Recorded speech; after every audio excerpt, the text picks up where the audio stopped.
Assalamu алейкум. Кутман күнүңүздөр менен биз бүгүн Кадамжайдын Алга айылындабыз. Алга айылына тигилген бакта алма бактабыз. Сонун бак экен, өтүп ылдыйга жогоруга өтүп жүрүп көрүп жүрчүмүн. Бир 5-6 жылдык бак болуш керек.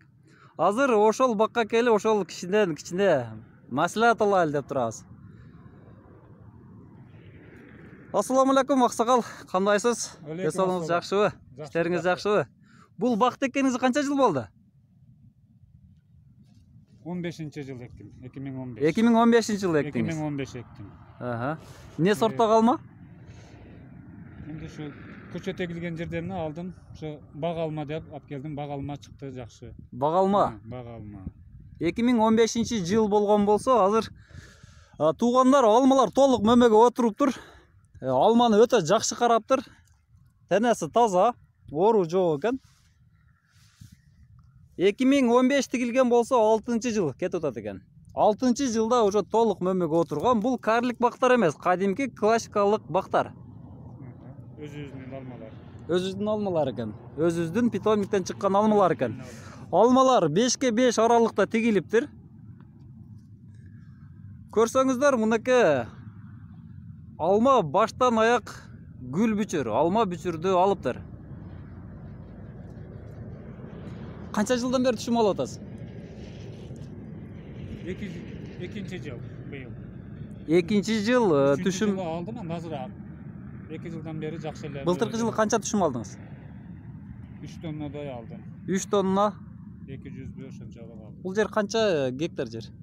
1,5 гектар. 1,5 гектар жерден 3 тонна түшүм алыптыр былтыркы жылы. Бак алма экен, бак алма билесиздер, эрте бышар алма. Эрте ак өрүк менен. Ак өрүк менен бирдей бышабы? Ак өрүк менен бирдей бышабы. Канчадан саттыңыз? 50-55 саттым. 50-55. Базар тартышы жакшыбы? Жакшы. Ошолор ушу Бишкекке, немеге, Казакстанга алып кетишти го, ушулар. Казакстанга. Ошол жерде эле бердим. Туугандар былтыркы жылы тамчылатып суугаруу менен жасаптыр. Тамчылатып суугаруу менен суугарылат экен. Былтыр өткөрдүм. Буга чейин арык менен суугарып келген. Шланга менен эле ошо. Буга чейин арык менен шланга менен суугарып келген. Былтыркы жылы тамчылатып суугарууга өткөрүптүр. Аксакалдын айтканына караганда уже былтырдан бери кыйналбай калган. Тамчылатып суугаруу бул оңой метод бекен? Жактыбы сизге? Кыйынчылык бар экен. Кыйынчылык жок. Кыйынчылык жок. Мен шланга менен суугарганда шланганы күнү-түнү сүйрөп жүрүп эле Кыйналасыз. алыс мындай узун чоң гектар жер. Канча түп алмаңыз бар бу жерде? 450. 450 түп алма бар. Мына достор, формасы мага жакты. Бою кичинекей, ашып кетсе бир 2,5 метрдин боюн түзөт экен.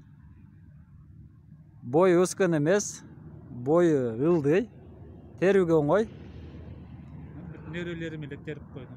Неберелериңиз эле терди булар. Нерелерим өздөрү терип. Азаматсыз жакшы адамдан бак калат. Мынакей сонун бак экен, мага жакты.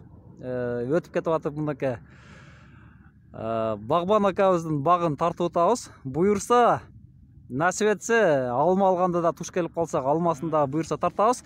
Азыр агай Багбандын өзүн тарткан сүрөттөрүн коёмун. Сонун алма болгон экен. Эгер ысык жерде жашасаңыздар, мына ушул бак алмадан тиксеңиздер болот экен. Ош баткен трассанын бойдагы көрсөтөм.